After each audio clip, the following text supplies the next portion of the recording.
क्योंकि एक बड़ी उपलब्धि होने वाली हिंदुस्तान के खाते में, खासतौर से हम जब बात करते हैं अंतरिक्ष के क्षेत्र की, जब हम बात करते हैं अंतरिक्ष के क्षेत्र में हिंदुस्तान किस तरीके से उभर कर सामने आया और 2014 के बाद से जो बड़ी तस्वीर बदली है, लगातार प्रधानमंत्री नरेंद्र मोदी जो हैं इसरो को लेकर, अंतरिक्ष को लेकर लगातार सजग रहे और समय समय पर वैज्ञानिकों को वो बताते भी रहे, उनका हौसला अफजाई भी करते हैं। लेकिन इसीलिए लगातार अलग अलग जगहों से हमारे जो संवाददाता हैं वो रिपोर्ट भी भेजे। हमारे संवाददाता विकास सिंह ने क्या कुछ भेजा है वो एक बार हम देख लेते हैं।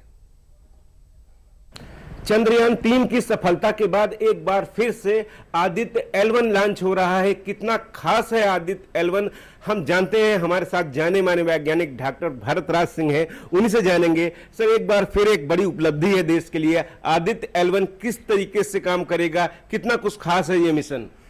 चलिए, मैं सभी पहले तो दर्शकों को शुभकामनाएं देता हूं, वैज्ञानिकों को शुभकामनाएं देता हूं, भारतवर्ष से सभी निवासियों को और दूरदर्शन को भी बहुत बहुत शुभकामनाएं। आदित्य L1 लॉन्च होगा और ये आदित्य L1 एक ऐसा मिशन है जो कि सूर्य की गतिविधियों पर इसका कंट्रोल देखेगा कि क्या गतिविधियां होती हैं और नई नई चीज़ें खोज कर इसमें यह पता लगाया जाएगा कि इससे जो हीलियम में विघटन होता है, जो चीज़ें प्रकाश के रूप में आती हैं, गैसेस जो उस पर उथल पुथल मचा रही हैं, कौन सी चीज़ कितना नज़दीक होने पर कब हमारे जीव जंतु पृथ्वी पर रहने वाले उस पर कितने इफेक्टेड होंगे, इन सब चीज़ों की खोज उससे होनी है।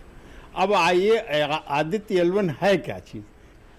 यहाँ से इसकी दूरी जो ये 15 लाख किलोमीटर चलना है और वो ऐसे ऑर्बिट पर जा कर के इसको स्थापित करना है जहाँ पर पृथ्वी की ग्रेविटी और सूर्य की ग्रेविटी दोनों न्यूट्रल हो, दोनों का न तो उसकी ग्रेविटी की तरफ खिंचाव होगा न पृथ्वी की तरफ खिंचाव होता। ऐसी जगह अगर ये लॉन्च होगा तो उस ऑर्बिट पर ये हमेशा बना रहेगा, जब तक इसकी लाइफ आंकी गई है वो लाइफ उस पर बनी रहे। देश के लिए गौरव का क्षण है, देश के लिए हर्ष करने का क्षण है और आदित्य L1 की यह उड़ान से पूरा देश हर्षित है। कैमरामैन आशुतोष गुप्ता के साथ विकास सिंह, DD न्यूज, लखनऊ। तो आप देख रहे हैं लगातार प्रतिक्रियाएं भी आ रही हैं और ये उम्मीदें हैं भारत के बढ़ते हुए भरोसे की है, क्योंकि लगातार अंतरिक्ष के क्षेत्र में भारत जो है वो अपने जो कदम है मजबूती के साथ रख रहा है। 5 आपके सामने स्क्रीन पे वो तस्वीरें हैं जो हिंदुस्तान ने अपनी गौरव गाथा का बखान किया था और कहा था कि हिंदुस्तान अंतरिक्ष क्षेत्र में अपने कदम मजबूती से रख रहा है। 5 वो तस्वीरें जब इसरो की सबसे महत्वपूर्ण की जो पृथ्वी की कक्षा से मिशन बाहर गई, वो 5 तस्वीरें हैं। चाहे मंगलयान की बात करें, चंद्रयान 1 की बात करें, चंद्रयान 2 की बात करें, चंद्रयान 3, और ये 5वां मिशन आदित्य L1 है और इसीलिए इसरो के लिए बेहद महत्वपूर्ण है। चंद्रयान 1 22 अक्टूबर 2008, चंद्रयान 2 की बात करें तो 22 जुलाई 2019, आदित्य L1 यानी कि आज की तारीख 2 सितंबर 2023 बेहद महत्वपूर्ण होने वाली है। मंगलयान की बात करें तो 2019। ये 5 वो बड़ी तस्वीरें आपने अपने स्क्रीन पर देखी जब हिंदुस्तान ने पृथ्वी की कक्षा से मिशन को बाहर भेजा और लगातार सफलता के झंडे भी गाड़े। चंद्रयान 2 की अगर बात करें तो चंद्रयान 2 ही सिर्फ असफल है, लेकिन वो भी लगातार। आप दूसरी तस्वीर देख सकते हैं कि देश भर में पूजा हवन प्रार्थनाएं की जा रही हैं कि आदित्य L1 को लेकर। ये तस्वीरें बेहद महत्वपूर्ण हो जाती है।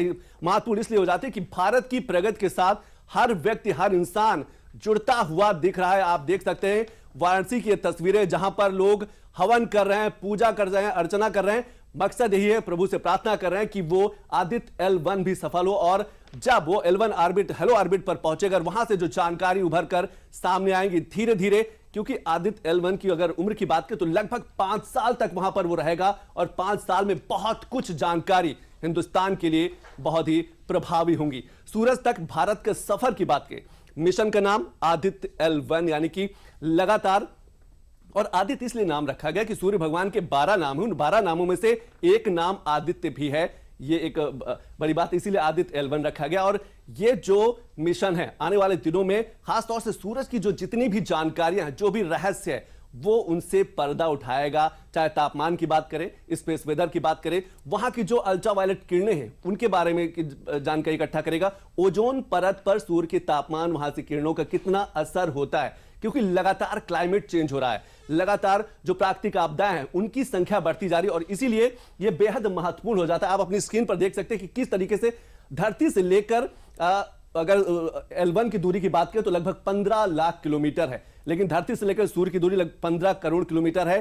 समय 4 महीने का समय, ये 4 महीने का समय वहां पर L1 तक, हेलो L1 तक पहुंचने का, ऑर्बिट L1 तक पहुंचने का, और वहां पर 5 साल रुककर जानकारी इकट्ठा करेगा। रॉकेट PSLV C-57 के माध्यम से ये जो है आदित्य L1 वहां तक पहुंचेगा। तो एक बड़ी उपलब्धि, बड़ा कीर्तिमान हिंदुस्तान के लिए। आप अपने स्क्रीन पर देख सकते हैं 7 पेलोड होंगे जो अलग अलग जानकारी इकट्ठा करेंगे, हाई क्वालिटी की फोटोज वहां से भेजेंगे, वहां की जो अल्ट्रावायलेट किरणें हैं उनके बारे में जानकारी इकट्ठा करेंगे, जो तापमान है, जो सौर हवाएं चलती है, जो सौर कहा जाता है कि वहां के जो तूफान है उनके बारे में जो जानकारी इकट्ठा करेंगे। लगभग 379 करोड़ का ये बजट रहा है आदित्य L1। चंद्रयान लगभग 600 करोड़ का था और इसीलिए दोनों जो मिशन है बेहद महत्वपूर्ण है। चांद पर हम पहुंच चुके हैं, अपना परचम फहरा चुके हैं, तिरंगा लहरा चुके हैं और अब बारी सूरज की है। और इसीलिए हमने देखा कि लगातार ये कुछ बड़े मिशन आप देख सकते हैं कि चंद्रयान 1 की बात करें तो चंद्रयान 1 2008 की बात 2008 में लॉन्च किया गया।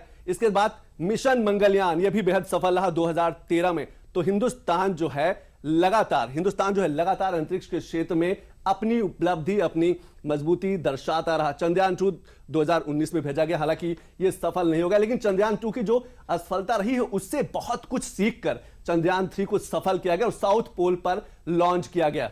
वो बड़ी तारीख, बड़ा वर्ष जो 2023 का चंद्रयान 3 की बात करें कि हिंदुस्तान ने पहला ऐसा देश बन गया था जब चंद्रयान 3 को उसने साउथ पोल, दक्षिणी ध्रुव पर लॉन्च किया था। अलका जी कैसे देखती हैं, खासतौर से जब हम बात करते हैं बड़े मिशन की? 5 बड़े मिशन हिंदुस्तान ने पृथ्वी की कक्षा से बाहर निकाले और लगभग सफल भी रहे, वहां से जानकारी भी आई। क्या आपको लगता है कि हिंदुस्तान जो है अब अंतरिक्ष के क्षेत्र में भी एक बड़ा सुपर पावर बनकर उभरा है? जी हाँ, ये देखिए हमारे चंद्रयान 3 की जो सफलता थी, इसने तो बिल्कुल भारत का झंडा गाड़ दिया, क्योंकि आज तक किसी ने इतना सफलतापूर्वक जो इस पे लैंडिंग साउथ पोल पे कर ही नहीं पाया था। और ये जो आदित्य L1 मिशन है ये बहुत महत्वपूर्ण इसलिए हो रहा है क्योंकि अभी हमारा सोलर साइकिल भी चल रही है और सोलर साइकिल में ये 11 साल की होती है और 2025 में 2025 में ये जो है ये सोलर मैक्सिमम होने वाला है और इस टाइम जो है वो सन की एक्टिविटी मैक्सिमम होगी, मैक्सिमम उसमें विस्फोट होंगे, बड़े बड़े विस्फोट होंगे और इस वजह से वहाँ पे ये जो एक्टिविटी होगी इसकी स्टडी करने के लिए जो इसके अंदर 7 पेलोड्स रखे गए हैं। ये पेलोड्स में इसमें जो VELC है सबसे इम्पोर्टेंट इस वजह से है क्योंकि सन का जो एटमॉस्फेयर है, जो सन को हम देखते हैं वो फोटोस्फेयर कहलाता है। उसके बाद जो उसका एटमॉस्फेयर होता है वो क्रोमोस्फेयर होता है। क्रोमोस्फेयर के बाद ट्रांजिशन जोन होती है, कोरोना होता है, फिर सोलर विंड होता है। तो जनरली हम फोटोस्फेयर को देखते हैं और वो इतना ब्राइट होता है कि उसके एटमॉस्फेयर को हम देख ही नहीं पाते हैं। जब पूर्ण सूर्य ग्रहण पड़ता है तब हम इसका एटमॉस्फेयर देख पाते हैं और उसमें भी जब चंद्रमा का साइज इतना बड़ा हो, उसके डिस्क इतनी बड़ी हो कि वो उसके लोअर एटमॉस्फेयर यानी कि क्रोमोस्फेयर और ट्रांजिशन जोन को ढक ले, तब हम कोरोना देख पाते हैं। इसी वजह से उसको हम घोस्टी कोरोना भी कहते हैं। बहुत आसानी से नहीं दिखता उस टाइम डायमंड रिंग शायद इसीलिए L1 वो जगह चुनी गई जहां पर सूर्य ग्रहण का प्रभाव ना रहे। L1 जो है आपका जो स्पेस है बेसिकली पृथ्वी और सूर्य के बीच में 5 लैग्रेंजियन पॉइंट्स होते हैं, L1, L2, L3, L4, L5। तो इसमें जो L1 है, L1, L2, L3 एक लाइन में है और जो L4, L5 जो है वो 60 डिग्री अपार्ट है। तो ये वो जगह होती है जहां पे जिसको कि हम कह सकते हैं कि स्पेस का स्टेशन है एक तरह से, जहां पे आप जो है कोई वस्तु रख देंगे तो वो उसी स्थान पर स्थिर रहेगी वहां पे। तो यहाँ पे हमारा ईंधन का खर्चा कम होगा, उस जगह पे रह के हम पूरा सन का मॉनिटर कर पाएंगे। तो सन का जो एटमॉस्फेयर है वो जो कोरोना है उसी में सारी एक्टिविटीज होती हैं, उसी में सारे जो आपके एक्सप्लोजन्स होते हैं। हमको इतना शांत सन दिखता है लेकिन उसके अंदर लगातार झंझावात चल रहा है, उसके अंदर लगातार सोलर फ्लेयर्स निकल रही हैं, प्रोमिनेंसेस निकल रहे हैं, कोरोनल मास इजेक्शन होता है जो कि बहुत ही हार्मफुल होता है, बहुत सारा प्लाज्मा एक साथ लेकर निकलता है और अगर ये अर्थ की तरफ होता है तब बहुत नुकसानदेह होता है क्योंकि हमारे सैटेलाइट्स को नुकसान पहुंचाता है, हमारे स्पेस स्टेशन को नुकसान पहुंचाता है। इवन क्वारंटाइन इवेंट सभी जानते हैं कि उसमें तो पावर ग्रिड फेलियर हो गया था। अगर सौर जो हवाएं हैं वो लगातार अगर बढ़ती रही तो आप समझ सकते हैं कि वहां के जो चीजें हैं वहां कितनी नुकसान होगा और खासतौर से उसका प्रभाव मोबाइल बंद हो सकता है, जीपीएस बंद हो सकता है, हवाई सेवाएं बंद हो सकती हैं। आप पावर ऊर्जा की बात करें उस पर भी कहीं न कहीं प्रभाव पड़ सकता है। लेकिन जब हम लगातार अंतरिक्ष में हिंदुस्तान के बढ़ते कदमों की बात करें, खासतौर से 2014 के बाद से एक बड़ा परिवर्तन देखने को मिलेगा। तो कुछ तस्वीरें जरूर हम आप सभी को दिखाना चाहेंगे और यह समझाना चाहेंगे कि आखिर सिर्फ जमीन के डेवलपमेंट की बात नहीं हो रही है, यहां अब अंतरिक्ष में भी हिंदुस्तान जो है अपना तिरंगा फहरा रहा है। तो उन तस्वीरों को देखते हैं और समझने की कोशिश करते हैं कि किस तरीके से लगातार जो वैज्ञानिक है उनका हौसला बढ़ाया गया है, लगातार उनके मनोबल को बढ़ाया गया है। उनके जो इसरो की बात करें तो इसरो को पूरे देश से जोड़ा गया है, लोगों को जोड़ा गया। और ये आप वो तस्वीरें देख सकते हैं जब चंद्रयान 2 असफल हुआ था। प्रधानमंत्री नरेंद्र मोदी पहुंचे थे, हौसला अफजाई किया था और प्रधानमंत्री ने कहा भी था कि यही असफलता आपको सफलता दिलाएगी, क्योंकि असफलता से जो कमियां हैं आप उनसे सीखते। और लगातार इसरो के चेयरमैन सोमनाथ भी कहते रहे कि चंद्रयान 2 में जो असफलता रही, जो कमियां रही हैं, उनको हमने चंद्रयान 3 में पूरा किया और यही रहा उसका जो परिणाम निकल के आया है। चंद्रयान 3 की सफल लैंडिंग, साउथ पोल पर सफल लैंडिंग और हिंदुस्तान का विश्व में पहला स्थान, पहला ऐसा वो देश बना जो साउथ पोल पर उसने लैंड कराया। अलका जी, जब हम सौर मिशन की बात करते हैं, खासतौर से वहां पर जो शक्तिशाली हवाएं चल रही हैं, सौर तूफान जो चल रहे हैं, उनकी जानकारी जब निकल के आएगी तो कितना बड़ा हम मददगार हो सकता है, खासतौर से देश के लिए या पूरे विश्व के लिए? देखिए, सन का जो एटमॉस्फेयर है, ये अभी तक इसके बारे में पूर्ण रूप से हमें बहुत जानकारियां नहीं है। तो इसको एक्सप्लोर करना, क्योंकि कोरोना है उसका टेम्परेचर, फोटोस्फीयर का टेम्परेचर जो हम लोग सरफेस देखते हैं करीब 6000 डिग्री केल्विन होता है। उसके बाद टेम्परेचर कम होता है क्रोमोस्फीयर में, लेकिन ट्रांजिशन जोन से टेम्परेचर फिर बढ़ने लगता है और कोरोना में टेम्परेचर 10⁻⁶ के ऑर्डर का हो जाता है। तो वहां पे जो जितने आपके जो ये हमने आपको बताया कि सोलर फ्लेयर्स निकलती हैं, कोरोनल CMEs निकलते हैं, कोरोनल मास इजेक्शन, एक क्लाउड होता है, प्लाज्मा और मैग्नेटिक फील्ड लेके बाहर निकलता है, ये हमारे सैटेलाइट्स को नुकसान पहुंचा सकता है, ये सारी चीजें होती हैं। तो ये किस तरह से ये अगर अर्थ की तरफ आता है तो इनको हम किस तरह से, क्या उसमें क्रियाएं हो रही हैं जिसकी वजह से ये हो रहा है, और किस तरह से हम अपने जो हमारे अर्थ का मैग्नेटोस्फीयर है कैसे उसको हम प्रोटेक्ट कर सकते हैं। तो ये सारी जानकारियां देंगे। तो ये जो मैंने इंस्ट्रूमेंट की बात की कि VLCC जो इंस्ट्रूमेंट सबसे इंपॉर्टेंट है, क्योंकि वो क्या करने वाला है कि वो वहां पे आर्टिफिशियल एक तरह से ब्लॉकेज करेगा सन की जो ब्रिलियंट सरफेस है और उससे हमको कोरोना दिखेगा। तो कोरोना की जो बड़ी स्टडी जो हमारे लिए मिस्ट्री है उसको एक्सप्लोर करेगा, क्योंकि सारे जो झंझावात, एक्सप्लोजन, ब्लास्टिंग सब हो रही है वो सब उसी रीजन में। सैटेलाइट सुरक्षित है तो लोगों के जीवन में कितना बदलाव देखती हैं कि जब जानकारियां इकट्ठा होंगी, जब डेटा आएंगे, जब इंफॉर्मेशन वहां से निकल के आएगा, तो आपको लगता है कि लोगों की लाइफ में एक बड़ा बदलाव आएगा? देखिए, एक जनरल आदमी के अंदर तो बहुत ही उत्साह है, क्योंकि वो सन के बारे में ऐसे इतना बहुत कुछ नहीं जानता, थोड़ा बहुत जानता है कि हाँ ये ऐसा है, आका गोला है, सब कुछ है। लेकिन उसका एटमॉस्फेयर जो स्पेसिफिक लोग पढ़ते हैं, सोलर साइंटिस्ट होते हैं, वो देखते हैं। लेकिन अगर हम वैज्ञानिकों की बात करें तो ये जो 7 पेलोड हैं, ये इतनी इंपॉर्टेंट इंफॉर्मेशन देने वाले हैं।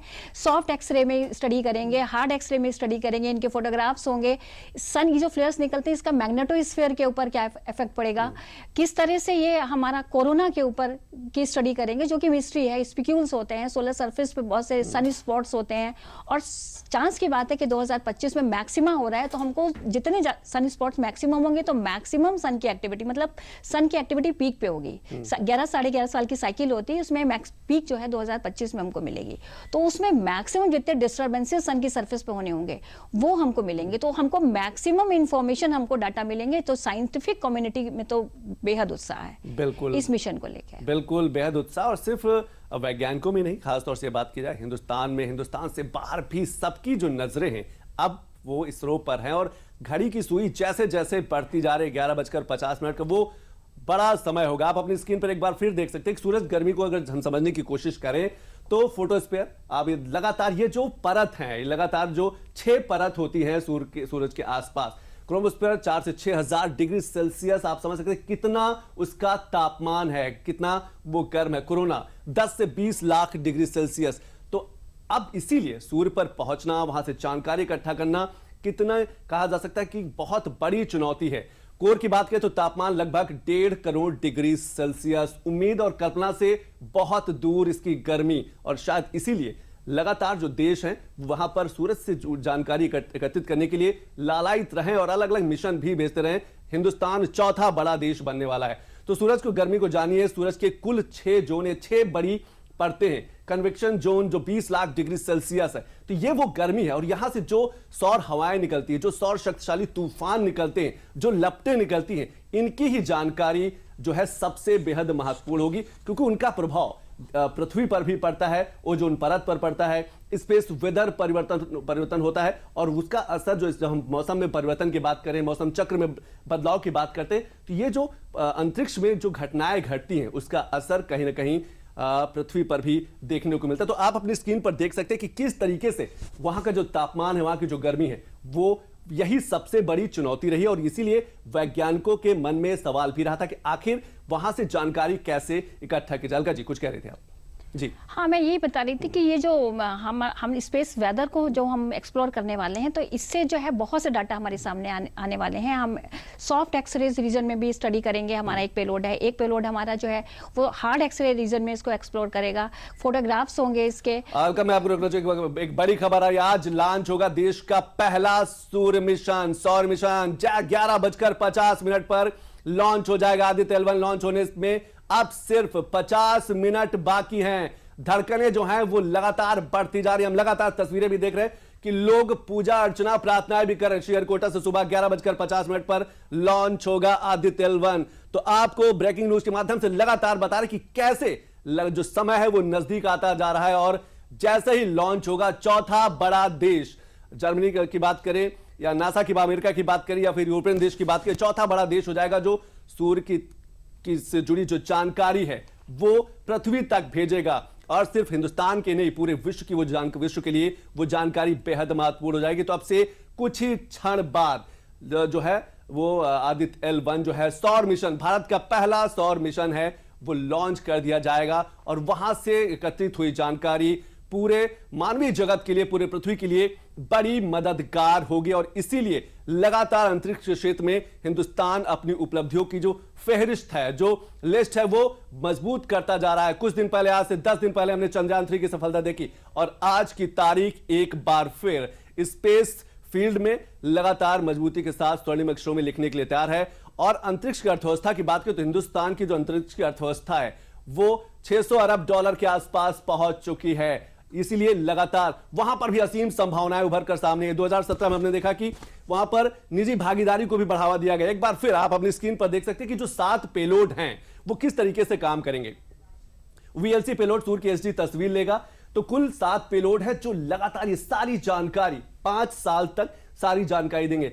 SUIT सूर्य की अल्ट्रावायलेट तस्वीरों को कैद करेगा। हाई डेफिनेशन की जो फोटोज हैं वो यहां पर भेजेगा और लगातार वो जानकारी काम आएंगी। कुल 7 पेलोड। एस्पेक्ट्स की बात करें तो 2 पेलोड एक साथ मिलकर काम करेंगे, तापमान की जानकारी देंगे और जो वहां पर शक्तिशाली सौर हवाएं चल रही हैं उनकी जानकारी देंगे। सूर्य की हवाओं के प्रोटॉन्स और अल्फा पार्टिकल का भी अध्ययन करेंगे। और ये जो आदित्य L1 है, 5 साल तक वहीं L1 वहां जो पॉइंट है वहां पर रहेगा।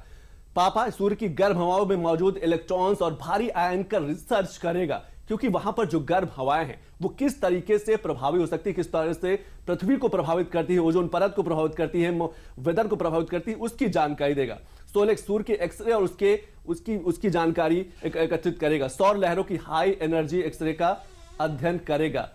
तो लगातार वो तस्वीरें आप देख सकते हैं कि ये जो 7 पेलोड है बेहद महत्वपूर्ण है और यही 7 पेलोड आदित्य L1 में हैं और वहां पर जब पहुंचेंगे वहां से एक एक परत दर परत सूरज की जानकारी, सूरज की गर्मी की जानकारी वो दिखाते रहेंगे। तो इसीलिए आज का दिन बेहद महत्वपूर्ण हो जाता है। तो कुछ और तस्वीरों पर हम एक बार नजर डाल लेते हैं इसके साथ साथ कि लगातार, क्योंकि कुछ और तस्वीरें आप देख सकते हैं अपनी स्क्रीन पर कि पूरा हिंदुस्तान जो है वो इस समय सिर्फ इसरो की तरफ नजर टकटकी लगाए देख रहा है, सफलता की कामना कर रहा है। ये वो बच्चे हैं जो आने वाले देश का भविष्य कहे जाते हैं, स्कूलों से जुड़े हैं और इसीलिए आप देख सकते हैं कि उनके वो कितने उत्साहित हैं। उनको वो भी चाहते हैं, वो भी इस पल का गवाह साक्षी बनना चाहते हैं और इसीलिए इसरो ने भी काफी कुछ तैयारी कर रखी है। वेबसाइट के माध्यम से, फेसबुक के माध्यम से, दूरदर्शन भी अपने अलग अलग चैनलों के माध्यम से लाइव प्रसारण करेगा। लोगों के जो रिएक्शंस है वो लगातार अपने स्क्रीन पर देख सकते हैं। सूर्यान की लॉन्चिंग देखने श्रीहरिकोटा के सतीश धवन स्पेस सेंटर पहुंचे स्कूली बच्चे। तो ये वो छात्र हैं, विद्यार्थी जो युवा हैं, बच्चे, उनको भागीदार, इस पल का साक्षी बनाया जा रहा है कि ताकि वो इस दिन को याद रख सके कि नहीं, आज की तारीख। एक और बड़ी खबर आपके सामने, मिशन आदित्य L1 के लॉन्च होने से पहले एक बड़ा बयान आया है क्योंकि अब से कुछ ही देर बाद जो आदित्य L1 है वो लॉन्च किया जाएगा। बीजेपी के राष्ट्रीय अध्यक्ष जगत प्रकाश नड्डा यानी कि जेपी नड्डा ने एक बड़ा बयान दिया। उन्होंने कहा कि अंतरिक्ष के क्षेत्र में भारत ने बड़ी लंबी छलांग लगाई है। 9 साल पहले यह कल्पना करना मुश्किल था कि अंतरिक्ष में साउथ पोल पर चंद्रयान लॉन्च किया जाएगा, सूर्य की तरफ मिशन भेजा जाएगा, गगनयान पर बात की जाएगी, शुक्र पर बात की जाएगी। मिशन चंद्रयान 3 के बाद आज मिशन आदित्य L1 की बारी है। तो ये जगत प्रकाश नड्डा यानी कि बीजेपी, एक बार सुन लेते हैं कि बीजेपी के जो राष्ट्रीय अध्यक्ष हैं जेपी नड्डा है, उन्होंने इस मिशन को लेकर, इस मिशन की सफलता को लेकर और अंतरिक्ष में बढ़ते हुए भारत के कदमों को लेकर क्या कुछ कहा है। आज भारत चंद्रयान के माध्यम से चंद्रमा पर, दक्षिणी ध्रुव पर पहला हमारा चंद्रयान उतरने वाला दुनिया का पहला है। इस बात को भी हमको ध्यान में रखना चाहिए। आज L1 लॉन्च हुआ, आदित्य L1 सूर्य की स्टडी करने के लिए जाएगा। आप सोचिए, कभी 9 साल पहले आप ये कल्पना कर सकते थे? 9 साल पहले जब मैं 2G बोलता था तो आपके दिमाग में दूसरी तस्वीर आती थी। तो आपने जेपी नड्डा को सुना, उन्होंने कहा कि भारत के जो है अंतरिक्ष में बढ़ते हुए कदम है और 2014 के बाद से ये देखा गया है कि स्पेस को लेकर, अंतरिक्ष को लेकर, इसरो को लेकर सरकार बड़ी मुखर रही है। लगातार वैज्ञानिकों का हौसला अफजाई किया गया है, अलग अलग मिशन की शुरुआत की गई और उसी का परिणाम रहा है कि अब पूरा विश्व जो है हिंदुस्तान को स्पेस सुपर पावर के रूप में देखने लगा। हिंदुस्तान जो है वो विकसित उन राष्ट्रों के बराबर खड़ा हो गया है, कदम से कदम ताल मिला रहा है, जो कभी अपने आप को अंतरिक्ष के क्षेत्र में महारथी मानते थे, लेकिन अब हिंदुस्तान भी वहां पहुंच चुका है। हमारे संवाददाता रामेन सिंह ने क्या कुछ लोगों से बात की है, क्या उनकी प्रतिक्रियाएं रही हैं, एक बार वो सुन लेते हैं, क्योंकि आज का दिन बेहद महत्वपूर्ण होने वाला है और सब इस सफलता के साक्षी बनना चाहते हैं। तो क्या कुछ लोगों ने कहा, एक बार हम सुन लेते हैं। एक सप्ताह पहले भारत ने चांद पर अपनी उपस्थिति दर्ज कराई और एक सप्ताह बाद हमारा जो सफ़र है, जो देश का सफ़र है, वो सूर्य की तरफ चल पड़ा है। थोड़ी देर बाद आदित्य L1 प्रक्षेपित किया जाएगा। क्या चीज़ें निकल करके आएंगी, उससे क्या उपलब्धियां हासिल होंगी, क्या रिसर्च होगा। हम केंद्रीय विद्यालय गोमती नगर में हैं, जहां हमारे साथ बच्चे हैं, अध्यापक हैं, जानते हैं कि इस उपलब्धियों को वो किस तरह देखते हैं। कैसे देखते हो बेटा इस उपलब्धि को? सर, एस्ट्रोलॉजी में ये एक बहुत बड़ी उपलब्धि होगी। जो हमारी इसरो है उसने जैसे अभी कुछ टाइम पहले ही चंद्रयान 3 को लॉन्च किया था और उसकी बहुत स्मूथ लैंडिंग हुई और उसकी वजह से जो इंडिया का बहुत नाम रोशन हुआ, उसकी तरह ये भी एक बहुत ज़्यादा अच्छा मिशन है, जिसकी वजह से क्योंकि ये एक 1000 माइल्स की दूरी पे ही रहेगा सन से, तो हम सन के बारे में और स्टडी कर पाएंगे, उसकी और क्लियर इमेज पा पाएंगे। और जो हमारी जो जिज्ञासा है, क्यूरियोसिटी है हमारे अंदर कि उसके बारे में और जानें, हम एस्ट्रोलॉजी के बारे में हम और पढ़ें और जानें और एक्सप्लोर करें, इसके लिए ये एक बहुत बड़ा स्टेप है। और मुझे लगता है कि आगे चल के जो अभी नासा जैसे इसरो ने यंग साइंटिस्ट करके भी एक प्रोग्राम स्टार्ट किया था, उसमें भी बच्चों का बहुत ज़्यादा बढ़ चढ़ कर पार्टिसिपेशन रहेगा और बहुत आगे तक हम लोग ट्राई करेंगे कि हम और डिस्कवर कर पाएँ। इंडियन साइंटिस्ट हमेशा से स्टार्टिंग से हमने देखा है कि वो एक एफिशिएंट और कॉस्ट इफ़ेक्टिव वे में अपने मिशंस रखते हैं। तो आदित्य L1 भी इंडिया के लिए कॉस्ट एफिशिएंट मिशन रहेगा और आई विश हमारा ये मिशन सक्सेसफुल रहे। आदित्य L1 जो है वो 3 लेयर्स स्टडी करेगा सन सोलर ऑर्बिट की, that is the troposphere, chromosphere and corona layers. तो ये सब के इनकी स्टडीज़ से हम अपने अर्थ सैटेलाइट्स को बचा सकते हैं फ्रॉम ब्लैकआउट्स एंड जो आगे आने प्रेडिक्टेड सोलर डिज़ास्टर्स हैं उनको भी प्रिवेंट कर सकते हैं। आदित्य L1 के अध्ययन से हमें सूर्य के बारे में पता लगेगा और जिस हिसाब से अंतर्राष्ट्रीय मिशंस की अपेक्षा हम कॉस्ट इफेक्टिव मिशन अपना लगा रहे हैं, वो चीज़ें हमारे सामने प्रकट होंगी और भारत उत्तरोत्तर विकास करता रहे। इस प्रकार के मिशन एक मार्ग प्रशस्त करेंगे और हमारे वैज्ञानिक विज्ञान में अभिरुचि विकसित करेंगे और विशेषकर स्पेस की जो होड़ लगी है उसमें हम सस्टेनेबल वे में कल्याणकारी विज्ञान के रूप में अपने देश के नाम को रोशन करेंगे। ये मानवता के लिए भी ज़रूरी है, विज्ञान के लिए भी ज़रूरी है और ऐसे मिशंस के बाद भारत की जो धाक दुनिया में बढ़ती है उसके लिए भी ज़रूरी है कि भारत अपने पैरों पर खड़ा हो रहा, चाहे विज्ञान हो चाहे बाकी चीज़ें हों, तो दुनिया में भारत की एक अलग पहचान बनती है। रामजी वाजपेयी के साथ ramen Singh, DD news, Lucknow. तो आपने सुना कि ये वो छात्र हैं जो आने वाले दिनों में, इसमें से बहुत से ऐसे छात्र, बहुत से ऐसे युवा होंगे जो स्पेस में सेंटर पर काम करना चाहेंगे, अंतरिक्ष के क्षेत्र में काम करना चाहेंगे, अपने भविष्य को आगे बढ़ाना चाहेंगे। और इसीलिए 2017 से ही भारत सरकार ने स्पेस को लेकर जो निजी भागीदारी है उसको ओपन किया था, खोला था। मकसद यही था कि इसमें भी अर्थव्यवस्था को बढ़ाया जाए, इसमें भी संभावनाएं उभर कर आगे निकल गए। और इसीलिए स्पेस से जुड़े लगभग 150 से ज्यादा स्टार्टअप भी शुरुआत किए गए थे, युवाओं को जोड़ा गया था। लेकिन कुछ और चीजों पर नजर डाले थे कि लगातार, क्योंकि आज का दिन बेहद महत्वपूर्ण होने वाला है और हर एक जानकारी बेहद महत्वपूर्ण है। क्या सूरज की गर्मी से पिघल नहीं जाएगा सूर्ययान? सूरज से 14 करोड़ 85 लाख किलोमीटर दूर रहेगा आदित्य L1। 15 लाख का सफर तय करेगा जमीन से, लेकिन सूरज से दूरी की बात करें तो वहां से 14 करोड़ 85 लाख किलोमीटर नीचे रहेगा। आदित्य L1 सूरज से सुरक्षित दूरी पर है। गर्मी तो होगी लेकिन सूर्ययान जो है वो खराब नहीं होगा। तो आप अपनी स्क्रीन पर देख सकते हैं। और जानकारी भी बेहद महत्वपूर्ण है, क्योंकि जब फोटोस्फीयर का तापमान 5500 डिग्री सेल्सियस होता है तो L1 इससे भी दूर स्थित है, यानी कि किसी भी तरीके से आदित्य L1 को तापमान, वहां की जो गर्मी है, सूरज की गर्मी, उससे नुकसान नहीं होगा। और इसीलिए L1 वो जगह चुनी गई है जहां से पृथ्वी की जो कहा जा सकता है गुरुत्वाकर्षण है वहां पर खत्म होती है लेकिन सूरज की शुरू होती है। तो वो जो ऐसी जगह है जहां पर कोई भी पिंड स्थिर रहता है। फोटोस्फीयर का तापमान 5500 डिग्री सेल्सियस होता है, L1 इससे भी दूर स्थित है। और इसीलिए ये पूरी तैयारी की गई और इसीलिए आज का जो दिन है वो बेहद महत्वपूर्ण हो जाता है। एक और बड़ी खबर आपकी स्क्रीन पर, पहला सूर्य मिशन का काउंटडाउन शुरू हो चुका है, यानी कि घड़ी को जो सुई है वो धीरे धीरे 11:50 की तरफ आगे बढ़ रही और अब सिर्फ मात्र 40 मिनट बाकी रह गए हैं। सबकी निगाहें, पूरे देश की निगाहें, पूरे विश्व की निगाहें अब उस घड़ी की तरफ टिक गई हैं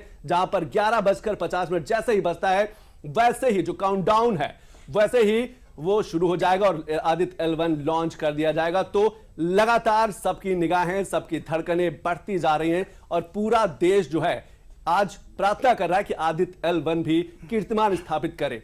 आदित्य L1 भी 4 महीने के सफर के बाद उस पॉइंट पर पहुंच सके जो L1 है, वहां पर पहुंच के 5 साल तक रुक सके और वहां से जो जानकारियां हैं वो एकत्रित कर सके। एक हमारे साथ एक और खास मेहमान है, सीएम नौटियाल जी हैं, जाने माने वैज्ञानिक है। सीएम नौटियाल जी, आपका बहुत बहुत स्वागत। क्या कुछ सबसे पहले हम आदित्य L1 को समझना चाहेंगे और उस जगह को समझना चाहेंगे कि वो जगह क्यों चुनी गई है, क्योंकि जमीन से, क्योंकि जब हम आदित्य L1 की बात करें तो 5 उसमें बांटा गया है, L1, L2, L3, L4, L5। L1 ही क्यों चुना गया? जी, बहुत अच्छा प्रश्न पूछा आपने सुधीर जी। ये जो L1, L2, L3, L4, 5 points हैं, इनको लैग्रेंजे पॉइंट्स या लैग्रेंजियन पॉइंट्स कहा जाता है। अब 1772 के आसपास एक इटालियन फ्रेंच विज्ञानी ने इसकी गणना की थी, उन्हीं के नाम पर इसको रखा गया लैग्रेंजे पॉइंट। सूरज के और पृथ्वी के बीच में एक बिंदु है L1। इस पर सूर्य का गुरुत्वाकर्षण भी लगता है, पृथ्वी का गुरुत्वाकर्षण भी लगता है। ये एक बिंदु ऐसा है जहां पे बहुत अच्छा स्टेबल पॉइंट हमें मिलता है, एक स्थिर बिंदु मिलता है। जो L4 और L5 हैं वो कहीं ज़्यादा स्थिर पॉइंट्स होते, लेकिन वहाँ से उतना अच्छा व्यू और अनइंटरप्टेड व्यू हमें हमेशा सूरज का नहीं मिलता, इसलिए हम उनके बारे में नहीं सोचते। L1 की खूबी ये है कि यहाँ पर स्थिर तो रहेगा, उतना अच्छा नहीं जितना L4 और L5 पर, लेकिन हर 23 दिन के बाद इसमें यहाँ पर थोड़ा सा करेक्शन लगाना पड़ता है। और ये पॉइंट्स जिन पर स्थिरता होती है वहाँ पर ऊर्जा खर्च नहीं करनी पड़ती या बहुत कम ऊर्जा खर्च करनी पड़ती है। तो L1 के केस में थोड़ी ऊर्जा खर्च होगी, L4 और L5 इस हिसाब से बेहतर होते, लेकिन व्यू की दृष्टि से हमने L1 को प्रेफर किया है। बिल्कुल। एक चीज़ और मैं आपसे समझना चाहूँगा कि क्या आपको लगता है कि मतलब क्योंकि गर्मी बहुत है, तपिश बहुत है, तापमान बहुत है, क्या इसकी भी सुरक्षा के ध्यान दिए गए? क्या उसकी तपिश से भी कुछ प्रभावित हो सकता है आदित्य L1? प्रभावित नहीं होगा। आप अगर देखें, जब भी हमारा कोई मिसाइल या कोई अंतरिक्ष यान इस वातावरण में से होकर जाता है तो घर्षण या फ्रिक्शन के कारण उसकी बाहरी सतह पर बहुत गर्मी प्रोड्यूस होती है और तापमान बहुत ज़्यादा बढ़ जाता है। अभी भी अगर हम देखें, जो पार्कर स्पेस प्रोब है वो हमसे हमारी तुलना में सूरज के खैर ज़्यादा पास है, पर उसकी सतह पर तापमान करीब 800 डिग्री सेल्सियस का है।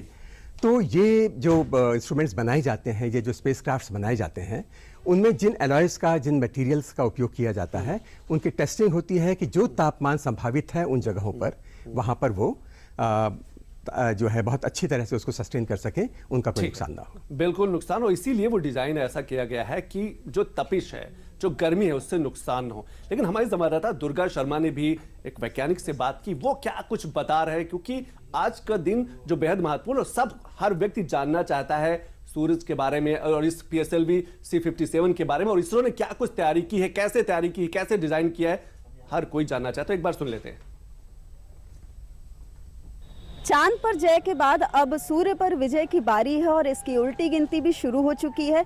हम इस समय लखनऊ के नक्षत्रशाला में हैं और यहाँ पर जिस तरह से हमें चंद्रयान 3 के समय में उत्साह नजर आया था, कुछ वैसी ही उमंग की लहर आज भी है और सुबह से यहाँ पर तैयारी हो रही है।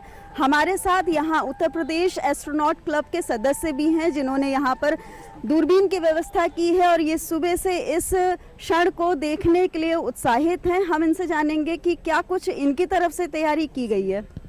मैम, जैसा हम लोग जानते हैं आज आदित्य L1 लॉन्च होने वाला है, तो सूर्य की स्टडी के लिए हमने यहाँ टेलीस्कोप लगाया है। इसकी मदद से हम सूर्य में उठने वाले स्पॉट को, सोलर फ्लेयर्स को देख सकते हैं और जो भी देखने आएगा वो अपनी आंखों से, क्योंकि सन को हम डायरेक्ट नहीं देख सकते, तो हम टेलीस्कोप के थ्रू उसको देख के उसकी प्रॉपर्टीज़ जो भी है उनके बारे में जान सकते हैं। पहले चंद्रयान 3 और अब आदित्य L1, क्या कहेंगे?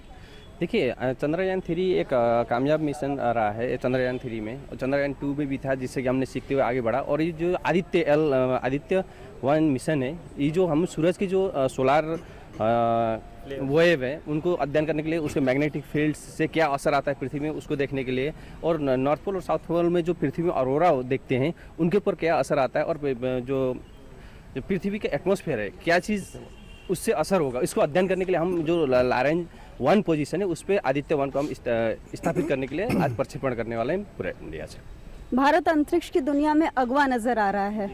जी बिल्कुल, जैसे आज देखा जाए तो एशिया में पहला देश इंडिया बन जाएगा। यहाँ तक कि ब्रिक्स कंट्रीज में भी इंडिया इकलौता देश होगा जिसने सन को स्टडी करने के लिए कोई मिशन भेजा है। अब तक सिर्फ नासा ने मिशन भेजा है और यूरोपियन स्पेस एजेंसी ने मिशन भेजा। चाइना और रशिया जैसी बड़ी स्पेस पावर इकोनॉमीज़ ने भी अब तक सन को स्टडी करने के लिए कोई मिशन नहीं भेजा है। तो ये जो हमारा मिशन है ये काफ़ी हेल्पफुल रहेगा कि हम सन की स्टडी कर सकें, सन पे कैसा एटमॉस्फेयर है, सन पे जैसे भी मेरे साथी ने बताया कि जो सोलर फ्लेयर्स हैं वो आती हैं जो कि अर्थ के एटमॉस्फेयर को इफेक्ट करती हैं। साथ ही मैं आपको बताऊं तो 1989 में एक ब्लैकआउट इवेंट आया था जिसकी वजह से उस एरिया की जो पूरी पावर ग्रिड थी वो फेल हो गई थी। जब हमने अध्ययन किया तो हमें पता चला ये सन की वजह से हुआ है। तो अगर सन को एक सेटेलाइट हमारी हमेशा ऑब्जर्व करेगी तो हमें पता रहेगा कि कब ऐसी चीज़ आ रही हैं, तो जो हम अपनी सेटेलाइट है, पावर ग्रिड है, उन सबको सेफ मोड में डाल सकते हैं। तो ये काफ़ी महत्वपूर्ण मिशन है। अपने वैज्ञानिकों को शुभकामनाएं देने के लिए एक स्वर में आप लोग क्या कहेंगे? जय हिंद। जय हिंद। जय हिंद का नारा है और यहाँ पर एस्ट्रोनॉट क्लब के सदस्य उत्साहित हैं और अपने देश के वैज्ञानिकों को शुभकामनाएं प्रेषित कर रहे हैं। लखनऊ में कैमरा पर्सन विवेक कश्यप के साथ दुर्गा शर्मा, DD न्यूज़ लखनऊ। तो लगातार शुभकामनाएं आ रही हैं, लगातार प्रार्थनाएं की जा रही हैं कि आदित्य L1 जैसे ही 11:50 पर लॉन्च होगा वो सफल हो और वैसे ही सफलता के बाद हिंदुस्तान जो है चौथा बड़ा देश बन जाएगा। अभी तक सूर्यान की जब बात करते थे, सौर मिशन की जानकारी की बात करते, सूरज की जानकारी की बात करते थे, तो ऑब्जर्वेटरी में लगी जो दूरबीन है उनके माध्यम से जानकारी एकत्रित होती थी, लेकिन वो वहां पर काफी चुनौतियां थी। ये पहली बार है कि 15 लाख किलोमीटर की दूरी तय करके वहां पर L1 से वहां से जानकारी निकल करके सामने आएंगी। सूर्यान को L1 पॉइंट पर ही क्यों भेजा जाएगा? L1 पॉइंट के चारों ओर की ऑर्बिट को हेलो कहते हैं, वहां पर ही रहकर जो है आदित्य L1 जानकारी एकत्रित करेगा। और ये जो हेलो पॉइंट है वो वहां पर धरती का गुरुत्वाकर्षण है वो खत्म होता है और सूरज का गुरुत्वाकर्षण जो है वो शुरू होता है। L1 पॉइंट पर सूर्य ग्रहण का असर नहीं पड़ता है। आदित्ययान बिना रुके लगातार 24 घंटे सूरज पर निगरानी रख सकता है। L1 से रियल टाइम सोलर एक्टिविटीज और अंतरिक्ष के मौसम पर सीधे तौर पर नजर रखी जा सकेगी। स्पेस वेदर एक बड़ी जानकारी एकत्रित कर सकता है। इससे जुड़ी जो जानकारियां हैं वो बेहद महत्वपूर्ण हो सकती हैं। आदित्य को सूर्य और पृथ्वी के बीच हेलो ऑर्बिट में स्थापित किया जाएगा और वहीं पर यह जो है आदित्य L1 5 साल तक रहेगा और 5 साल तक लगातार जानकारी एकत्रित करता रहेगा। नोटियाल जी, कैसे देखते हैं कि जब हम स्पेस वेदर की बात करते हैं, जब मौसम में बड़े बदलाव की, खासतौर से वहां चलने वाली सौर हवाएं हैं, जो शक्तिशाली तूफान है, उनसे जुड़ी जो जानकारी निकल के आएगी, क्या उसका भी प्रभाव पृथ्वी पर पड़ेगा? जो भी सूरज पर होता है उसका प्रभाव पृथ्वी पर पड़ता है। और अगर सूरज को देवता माना गया है तो उसके बहुत सारे कारण हैं। पृथ्वी पर अगर फसल पकती है वो सूरज के कारण। अगर यहाँ का पानी भाप बनकर ऊपर जाता है, उससे बादल बनते हैं, वर्षा होती है, वो सूरज के कारण। लेकिन आज के समय में जब हम सैटेलाइट्स भेजते हैं, आज के समय में जब हमारा रेडियो कम्युनिकेशन है, ये सब के सब सूर्य पर होने वाली एक्टिविटीज से प्रभावित होते हैं।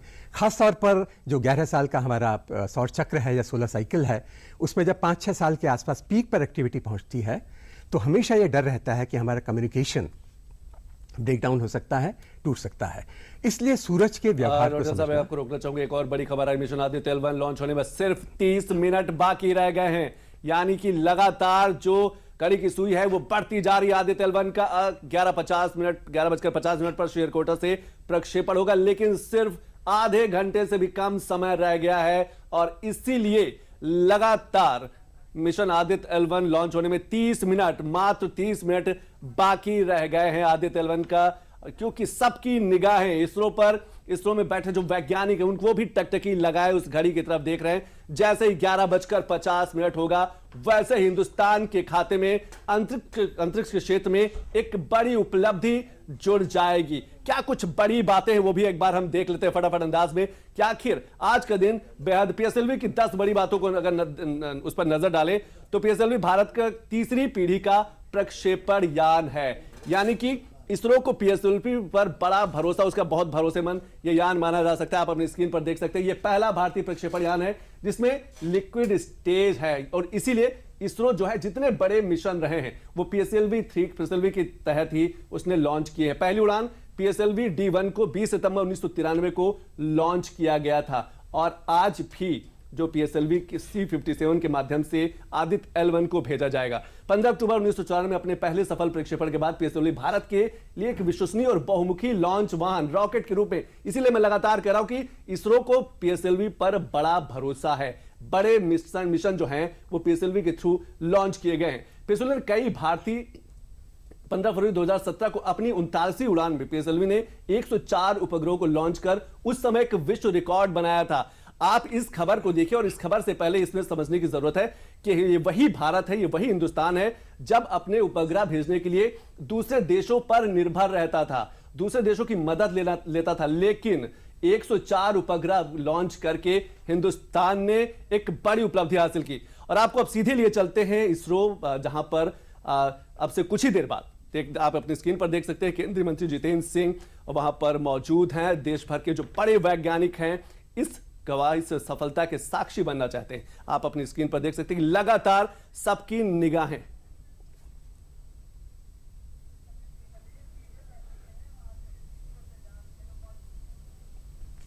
और आप सीधे इसरो की तस्वीरें देख सकते हैं कि अब से बस कुछ ही देर बाद जो है आदित्य L1 लॉन्च हो जाएगा और हिंदुस्तान जो है विश्व का चौथा बड़ा देश बन जाएगा, पहला एशियाई देश बन जाएगा।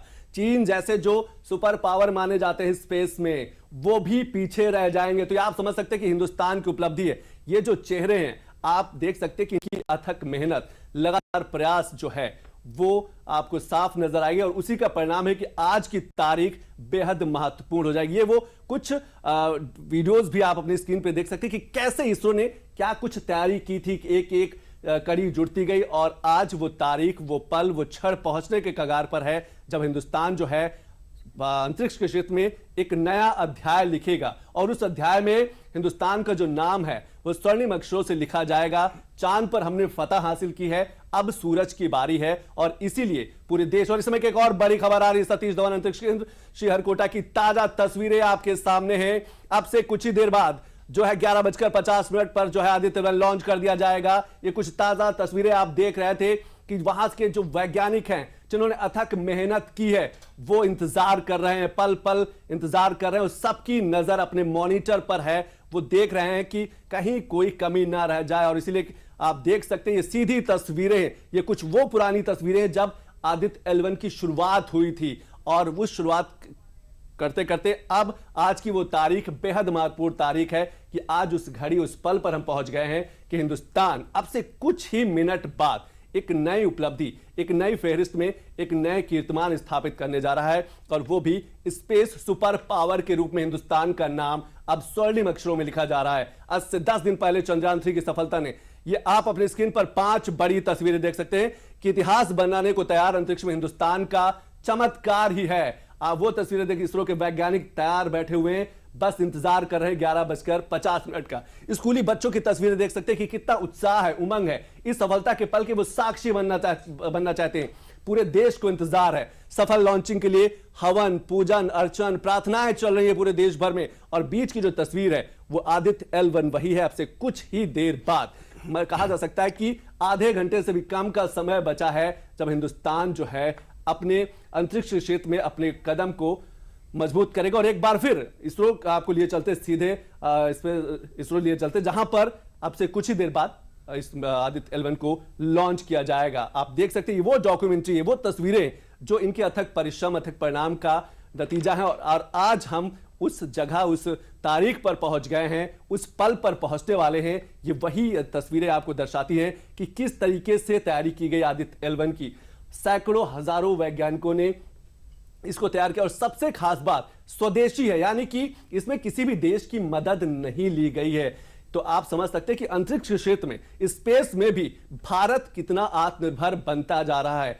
पहले हमने देखा कि 104 उपग्रह लॉन्च करके भारत ने रिकॉर्ड बनाया था। ये वही भारत, जैसे हम लगातार कह रहे हैं कि पहले दूसरे देशों पर निर्भर रहता। तो ये वो सीधी तस्वीरें आप अपने स्क्रीन पर देख सकते हैं कि अब से कुछ ही पल बाद, कुछ ही देर बाद अंतरिक्ष के क्षेत्र में आप इस सोमनाथ को देख सकते हैं कि इसरो के जो चेयरमैन हैं, जिन्होंने चंद्रयान 3 को सफलतापूर्वक साउथ पोल पर लॉन्च किया था। प्रधानमंत्री नरेंद्र मोदी ने फोन पर बात की थी, उस समय विदेश में थे पीएम मोदी, और वहां पर पहुंचे, उन्होंने बधाई दी, शुभकामनाएं दी। लगातार आप देख रहे हैं सीधी तस्वीरें इसरो से आ रही, बस कुछ पल, कुछ क्षणों का इंतजार। सीएम नौटियाल जी कैसे देखते जब हम स्पेस वेदर की बात करते हैं और जो जानकारी निकल के आएगी, आपको लगता है कि मौसम में एक बड़ा परिवर्तन आएगा? मौसम से जुड़ी जो समस्याएं होती है, जो कम जानकारी रहती है, वो जो जानकारी मिलेंगी तो स्पेस वेदर और खास तौर से पृथ्वी के मौसम में भी एक बड़ा चीजें जानकारी निकल के सामने आएंगी। सूरज का सीधा प्रभाव हमारी पृथ्वी पर पड़ता है। हम सब जानते हैं, चाहे बारिश हो, चाहे हवाओं का चलना हो, चाहे तापमान हो, इनका सीधा संबंध सूरज से है। तो सूरज हमारा दोस्त भी है, सूरज हमारा थोड़ा सा दुश्मन भी है। तो इसीलिए अपने दोस्त के भी और दुश्मन के व्यवहार को समझना बहुत ज़रूरी है। हम जानना चाहते हैं कि सूरज से जो विकिरण निकलता है, जो रेडिएशन निकलता है, चाहे वो सॉफ्ट एक्सरेज हो, चाहे वो हार्ड एक्सरेज हो, यानी ज़्यादा एनर्जी की एक्सरेज हो, उससे जो अल्ट्रावायलेट रेडिएशन निकलता है उसके बारे में भी हम जानना चाहते हैं, क्योंकि वो हमारी ओजोन की लेयर को प्रभावित करता है। इसके अलावा जो उसकी सोलर विंड है, जो सौर पवन है, जो उसका सबसे बाहरी आवरण है, उसका लगातार एक्सपेंशन हो रहा है। और उसके साथ में बहुत सारे पार्टिकल, इनमें प्रोटॉन भी हैं, अल्फा भी हैं, तो आयरन के ग्रुप के जो हैवी एलिमेंट्स हैं वो भी हैं, नोबल गैसेस भी हैं, ये लगातार वहाँ से बाहर निकल रही हैं। हमारा वातावरण उनमें से अधिकांश को धरती की सतह तक नहीं पहुँचने देता। उनके सिग्नेचर्स हमें चंद्रमा की चट्टानों में और चंद्रमा की मिट्टी में मिले हैं। तो हमारी जो सन की स्टडी होगी और जो हमारे चंद्रमा की जो स्टडी होगी, ये एक दूसरे को एक तरीके से कॉम्प्लीमेंट भी करेंगी, एक दूसरे को संपूरित भी करेंगी, पूरक होंगी एक दूसरे की। और जिसे आप स्पेस वेदर की जो आपने बात कही, इसमें बहुत सारी चीज़, ये सारा रेडिएशन भी उसका भाग है। जो इंफ्रारेड रेडिएशन सूरज से आता है, यानी गर्मी जो आती है, वो भी उसका भाग है। इसके अलावा क्योंकि हम पृथ्वी से काफ़ी दूर होंगे, तो वहाँ पर पृथ्वी का जो चुंबकीय क्षेत्र है, मैग्नेटिक फील्ड है, वो करीब करीब 0 होगा। तो उस जगह से हम सूरज का जो मैग्नेटिक फील्ड है और जो इंटरप्लैनेटरी मैग्नेटिक फील्ड है, उसका अध्ययन कहीं अच्छी तरह से कर पाएंगे। बिल्कुल बिल्कुल, उसका अध्ययन कहीं अच्छी तरीके से कर पाएंगे। और लगातार तस्वीरें भी आ रही है। एक बार फिर हम कुछ तस्वीरें आपको दिखाना चाहते हैं जो ये बताती हैं कि आने वाले दिनों में हिंदुस्तान जो है कितनी बड़ा कीर्तिमान इसरो ने जारी किया।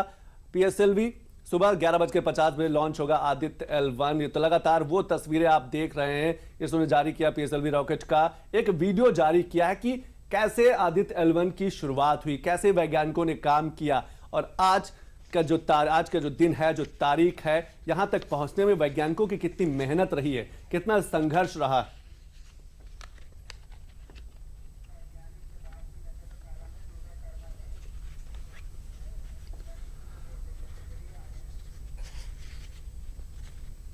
तो चलिए अपने संवाददाता दुर्गा शर्मा की एक रिपोर्ट देख लेते हैं। उन्होंने नशकशाला में एक वैज्ञानिक से उन्होंने बात की, क्या कुछ उन्होंने कहा, एक बार हम सुन लेते हैं।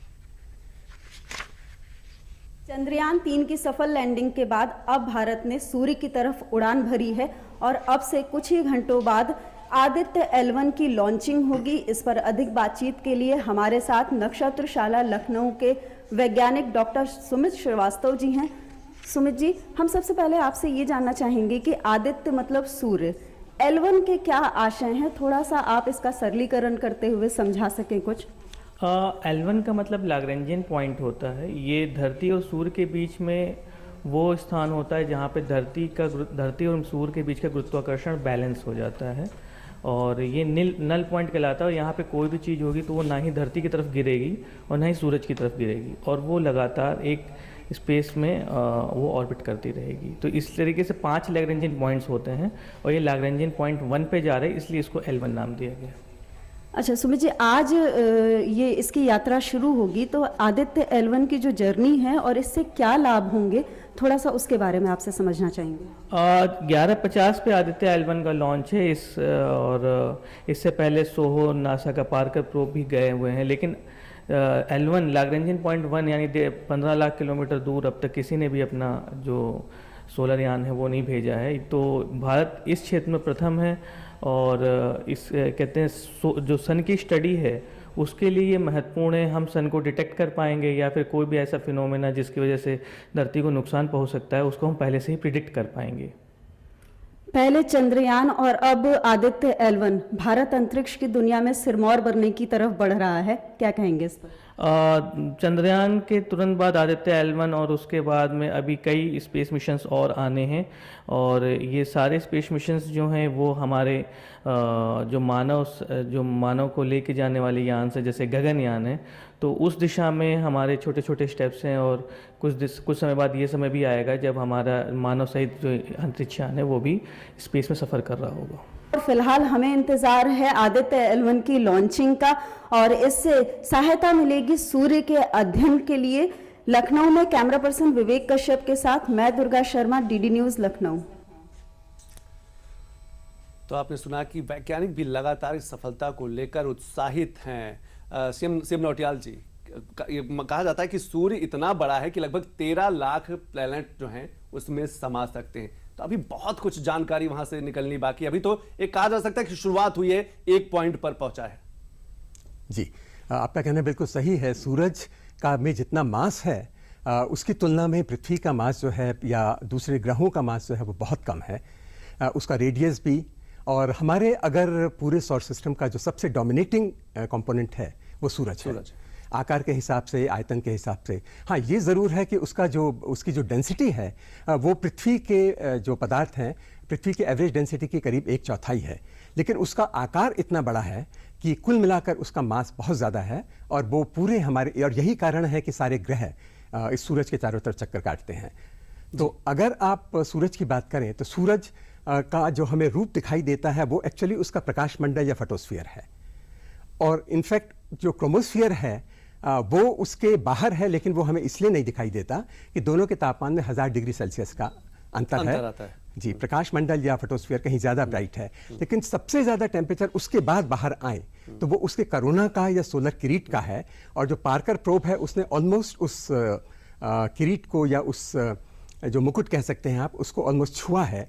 ठीक है। और लोगों में अंदर ये भी एक जिज्ञासा है कि आखिर आदित्य L1 जब वहां पहुंचेगा, जो जानकारी निकल करके सामने आएगी उससे लोगों के जीवन में कितना बदलाव आएगा, वेदर को लेकर चाहे हो या फिर रेडियो की फ्रीक्वेंसी को लेकर हो, GPS को लेकर हो, हवाई सेवाओं को, क्या कुछ परिवर्तन आएगा? देखिए, सैटेलाइट्स के आधार पर हम ये सारी जानकारी प्राप्त करते हैं, ये तो सही है।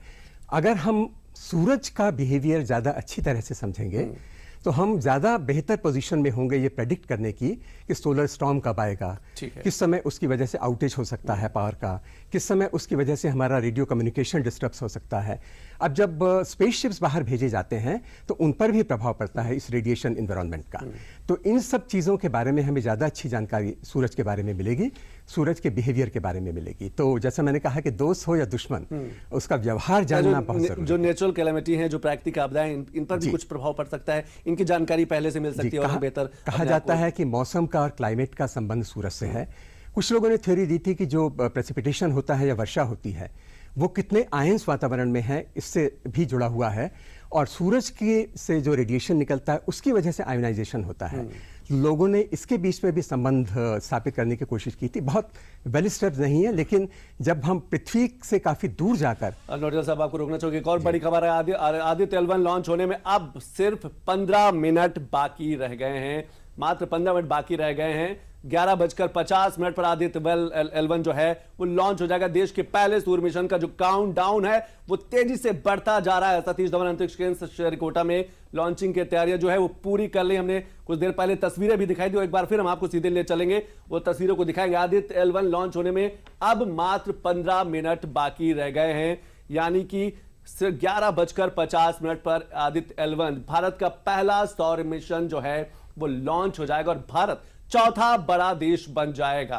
तो आप देख सकते हैं कि लगातार जो है वो समय कम होता जा रहा है और इसीलिए जो तस्वीरें आप देख रहे हैं कि देश भर से लोग अलग अलग तस्वीरें साझा भी कर रहे हैं, लोग पूजा कर रहे हैं, प्रार्थनाएं कर रहे हैं। मकसद यही है कि आदित्य L1 सफल हो और अंतरिक्ष के क्षेत्र में हिंदुस्तान का जो नाम है वो मजबूती के साथ दर्ज हो। आप कुछ ग्राफिक्स एक बार देख सकते हैं कि सूर्यवन को L1 पॉइंट पर ही क्यों भेजा जाएगा। तो आप देख सकते हैं कि लगातार आदित्य को सूर्य और पृथ्वी के बीच हेलो ऑर्बिट में स्थापित किया जाएगा और वहीं से लगातार जो है हेलो ऑर्बिट में स्थापित होकर वो आदित्य L1 जानकारी भेजेगा। अगर पाएंगे के चारों ओर ऑर्बिट को कहते हैं।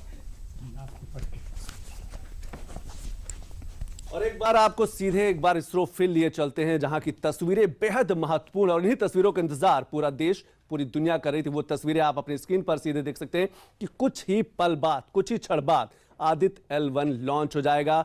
लोगों का इंतजार, ये भारी हुजूम देख सकते हैं कि कितनी भीड़ है, कितने लोग इंतजार कर रहे हैं इस पल के साक्षी बनने के लिए। ये सीधी तस्वीरें आप इसरो से देख सकते हैं, जहां पर अंदर हमने देखा कि केंद्रीय मंत्री जितेंद्र सिंह मौजूद है और बाहर की जो तस्वीर है वो भी हमने देखा कि हजारों की संख्या में लोग मौजूद हैं, क्योंकि वो सब इस पल को अपनी आंखों में अपने मोबाइल पर कैप्चर करना चाहते हैं और इसीलिए इसरो ने भी काफी कुछ तैयारी कर रखी है, लगातार लोगों को इससे जोड़ने की, सही से शामिल होने की, ताकि हर व्यक्ति, हर इंसान हिंदुस्तान की सफलता पर गर्व कर सके, वो याद करके बता सके कि आज की जो तारीख है वो हिंदुस्तान के लिए कितनी महत्वपूर्ण होने वाली है।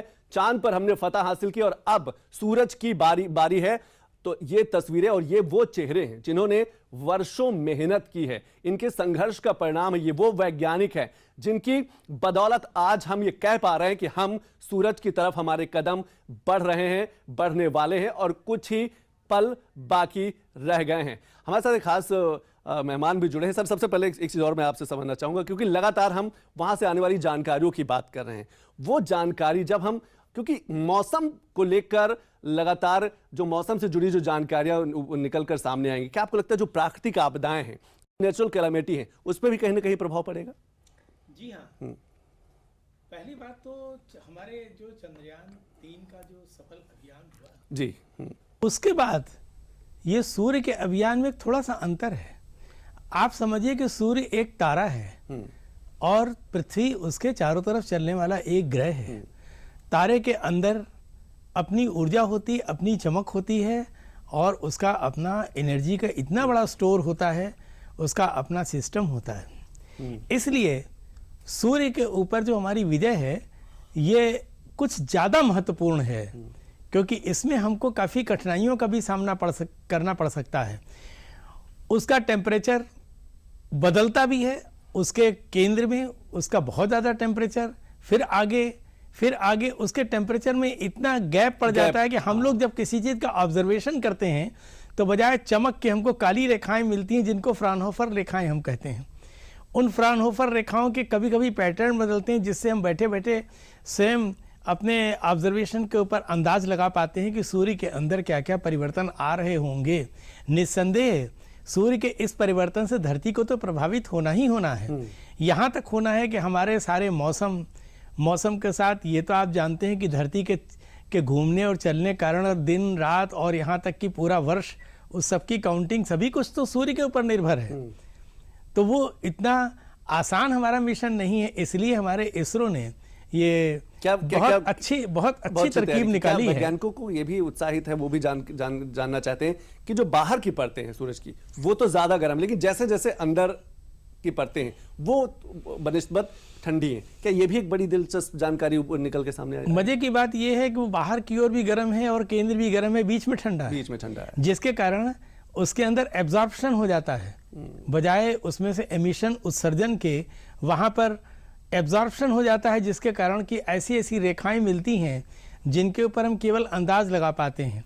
लेकिन आज क्या हो रहा है, आज हम उसके काफी नजदीक पहुंच रहे हैं।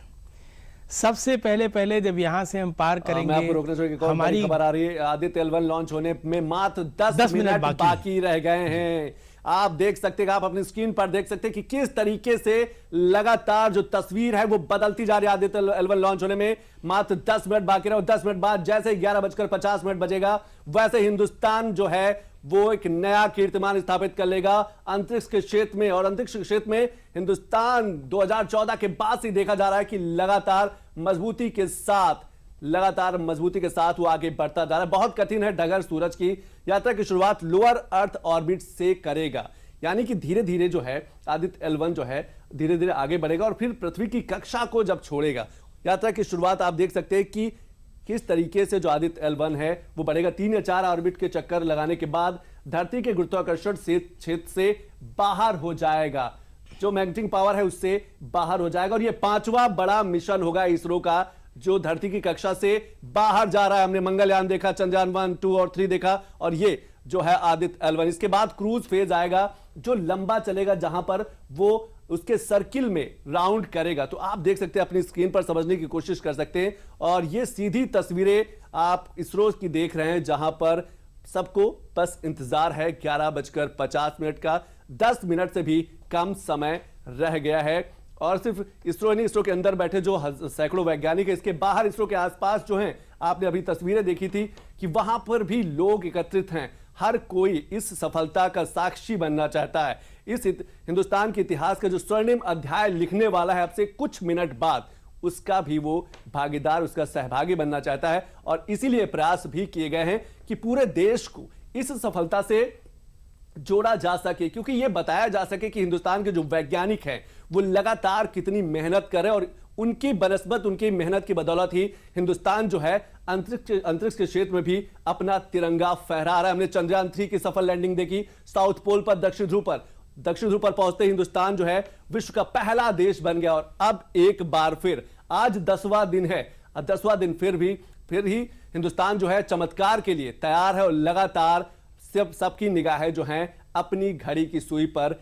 टिकी हुई हैं। ये वो तस्वीरें, वो चेहरे हैं जो आप देख सकते हैं, जिनकी अथक मेहनत रही है आदित्य L1 को सफल करने में। और सौर मिशन, यानी कि हिंदुस्तान का पहला सौर मिशन है, और इसलिए सबसे ज्यादा उत्सुकता, क्योंकि अभी तक जो भी जानकारी सूर्य की होती थी वो ऑब्जर्वेटरी में मौजूद जो दूरबीन है उनके माध्यम से जानकारी एकत्रित की जाती थी। लेकिन अब आदित्य L1 जमीन से 15 लाख किलोमीटर जो L1 जो बिंदु है वहां पर रहेगा, और वहां से चक्कर लगाकर जानकारी एकत्रित करेगा। 5 साल तक ये जानकारी एकत्रित करता रहेगा। सर, कैसे देखते हैं, क्योंकि आपको लगता है कि चंद्रयान 3 की सफलता ने हिंदुस्तान को एक नया कीर्तिमान, नई जगह पहुंचा दिया है, खासतौर से जब हम स्पेस सुपर पावर की बात करते हैं? निस्संदेह। एक तो हमने चंद्रयान में भी, चंद्रयान 3 जहां पर उतरा वो साउथ पोल। सर, एक बार और रोकना चाहूंगा, आदित्य L1 लॉन्च होने में मात्र 7 मिनट बाकी रह गए हैं। आप देख सकते हैं कि किस तरीके से लगातार लोगों की धड़कनें बढ़ती जा रही हैं। सिर्फ 7 मिनट बाकी रह गए हैं। 11:50 की जैसे ही जो घड़ी की सुई है, घड़ी का जो कांटा है वहां पर पहुंचेगा, वैसे हिंदुस्तान जो है अपने आप में अंतरिक्ष के क्षेत्र में एक नया कीर्तिमान, एक नई उपलब्धि के साथ, एक नए स्वर्णिम अध्याय के साथ अपना नाम जो है वो तिरंगा फहराएगा आदित्य L1 के माध्यम से। सिर्फ 7 मिनट बाकी रह गए। जी सर। देखिए कितनी तो अभी इसको दूरी चलनी पड़ेगी। इस पूरी दूरी में इसको 125 दिन लगेंगे। बिल्कुल। 125 दिन के बाद ये उस ऑर्बिट के, यानी उस परिधि के ऐसे बिंदु पर पहुंचेगा जहां पर कि सूर्य और धरती दोनों के गुरुत्वाकर्षण का निम्नतम प्रभाव है, जहां पर उसे अपनी स्वतंत्रता मिलेगी और वो सूर्य से प्राप्त होने वाली सूचनाएं भी इकट्ठा कर पाएगा। दूसरी बात यह कि सूर्य का तापमान बहुत ज्यादा है और उस तापमान के हिसाब से इस हमारे स्पेस क्राफ्ट को ऐसे बिंदु पर रखा जाएगा कि वहां पर उस तापमान के होते हुए भी सूचनाओं पर किसी प्रकार का कोई भी प्रतिकूल प्रभाव न पड़े। ये अपने में एक बहुत बड़ी उपलब्धि है। आपने देखा कि चंद्रयान 3 की उपलब्धि के बाद वहां से जो जो सूचनाएं मिल रही हैं वो इतनी चमत्कारिक हैं कि जिनकी हमने कभी कल्पना भी नहीं की थी। वो अकल्पनीय है और हमने भी कभी नहीं सोचा था। इसी प्रकार हम इस बात के लिए श्योर हैं कि हमारे देश ने एक ऐसा काम किया है कि सूर्य के बारे में भी बहुत सारी रहस्यमय बातें जो हम बैठ करके सोचते हैं, वैज्ञानिक होते हुए भी हम सोचते हैं, वो वहां पर सुलझ जाएंगे। ये एक चीज और मैं आपसे जरूर समझना चाहूंगा कि आपने वो भी तस्वीर देखी होगी जब साइकिल पे ले जाकर उसकी शुरुआत हुई थी मिशन की, लेकिन आज की जो तस्वीर है कितना बड़ा बदलाव देखते कि आज हम चांद पर पहुंच चुके हैं, आज हम सूरज पर पहुंचने की तैयारी कर रहे हैं। अभी मैं आपको रोकना चाहूंगा, एक और बड़ी खबर, आदित्य L1 लॉन्च होने में सिर्फ मात्र 5 मिनट बाकी रह गए हैं। 5 मिनट बाद वो ऐतिहासिक क्षण, वो ऐतिहासिक पल आ जाएगा, यानी कि लगातार जो काउंटडाउन है वो शुरू हो चुका है और अब लोगों की निगाहें, लोगों की धड़कनें जो है बढ़ गई हैं। आपको कुछ तस्वीरें भी जरूर दिखाएंगे कि देश भर से कैसी तस्वीरें आ रही हैं कि लोग इस सफलता के साक्षी बनना चाहते हैं, इस सफलता के गवाह बनना चाहते हैं और इसीलिए लगातार चाहे युवाओं की बात की जाए, देश भर के लोगों की बात की जाए, उनको जोड़ा गया है ताकि यह पता चल सके कि हिंदुस्तान जो है अंतरिक्ष के क्षेत्र में भी अपना एक नया पहचान, नया तिरंगा जो है वहां पर भी लहरा रहा है। हमने चांद की सफलता को देखा और अब आज की तारीख, आज का समय, आज का पल जो है वो आदित्य L1 के लिए है। जब चांद की बात हो रही थी, चंद्रयान 3 लॉन्च हो रहा था, तब पीएम नरेंद्र मोदी ने भी कहा था कि अभी ये शुरुआत है, चांद पर हम पहुंच चुके हैं। आदित्य L1 के माध्यम से सूरज की जानकारी आएगी, गगनयान की जानकारी आएगी, जब वहां पर मानव मिशन भेजा जाएगा और उसकी तैयारी हो रही है। ये उम्मीद की जा रही है कि अगले साल वो भी उसकी भी शुरुआत हो सकती है। इसके साथ साथ शुक्र की भी जानकारी निकलकर सामने आएगी। जो ये तस्वीरें आप सीधे श्रीहरिकोटा से देख रहे हैं, अब से कुछ ही पल, कुछ ही मिनट बाद, 5 मिनट से भी कम का समय अब बाकी रह गया है। वो काउंटडाउन शुरू हो चुका है जिसका इंतजार पूरे देश और पूरे विश्व को था और सबकी निगाहें आज एक बार फिर 10वें दिन इसरो पर आकर टिक गई हैं। इसरो के चेयरमैन एस सोमनाथ की ये कड़ी मेहनत, उनके साथ उनकी जो टीम है, सैकड़ों की संख्या में जो वैज्ञानिक हैं, उनकी मेहनत का परिणाम है कि आज हम ये कह पा रहे हैं कि हाँ, हिंदुस्तान जो है सूरज से भी जानकारी ला सकता है। वहां की जो परत दर परत जो रहस्यमयी जानकारी है वो एकत्रित कर सकता है। ये सीधी तस्वीरें आप अपनी स्क्रीन पर देख सकते हैं कि जो वैज्ञानिक है उनकी निगाहें टकटकी लगाए मॉनिटर पर टिकी हुई हैं। तो इस समय की बड़ी खबर है, पूरे हिंदुस्तान को गौरवान्वित करने के लिए गर्व का क्षण अब से कुछ ही देर बाद, अब मात्र 3 मिनट से भी कम का समय रहने वाला है।